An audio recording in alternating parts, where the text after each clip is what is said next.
Is today's New Testament the same as the original that was written 2,000 years ago? Or has the original been hopelessly lost? After all, not one of the original manuscripts still exists. New Testament critic Bart Ehrman asks, what good is it to say that the original writings of the New Testament were inspired? We don't have the originals. We have only error-ridden copies, and the vast majority of these are centuries removed from the originals and different from them, evidently in thousands of ways.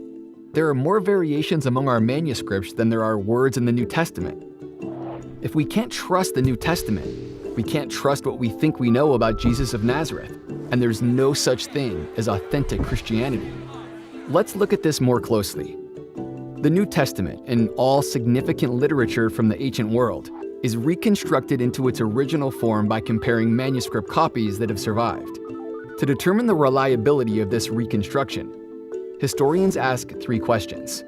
How many copies exist? How long is the time gap between when the original was written and when the earliest surviving copy was made? And how significant are the differences between the copies? The experts have more confidence in their reconstruction of the original text when there are lots of copies to work with, the time gap is short, and the differences are relatively insignificant. Historians are confident they have reconstructed the original works of Plato and Homer with a high degree of accuracy. So let's compare these works to the New Testament.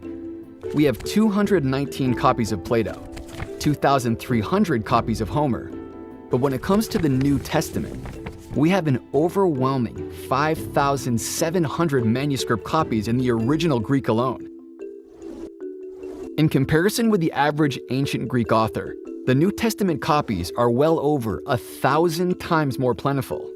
If the average sized manuscript were 2 1/2 inches thick, all the copies of the works of the average Greek author would stack up 4 feet high, while the copies of the New Testament would stack up to over a mile high. This is indeed an embarrassment of riches. But how much time elapsed between the original writings and the earliest surviving manuscript copy?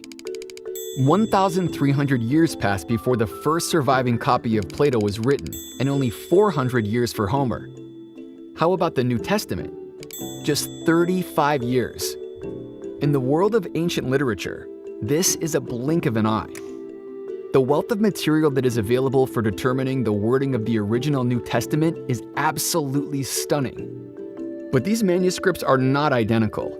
In fact, they contain roughly 400,000 differences. The obvious question then is, how significant are these variations? Most of them are simply variations in spelling, which are easy to sort out.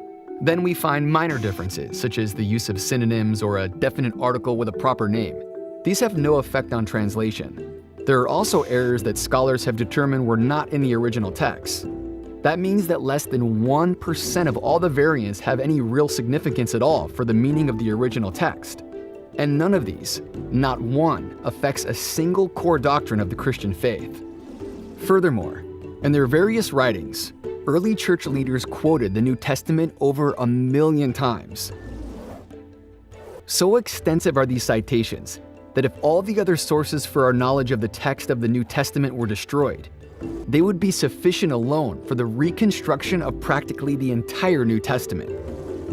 The overabundance of early and accurate manuscripts and quotations from those manuscripts combined to make reconstruction of the original Greek text of the New Testament virtually certain. The books of the New Testament you read today are the same as the original writings penned nearly 2,000 years ago.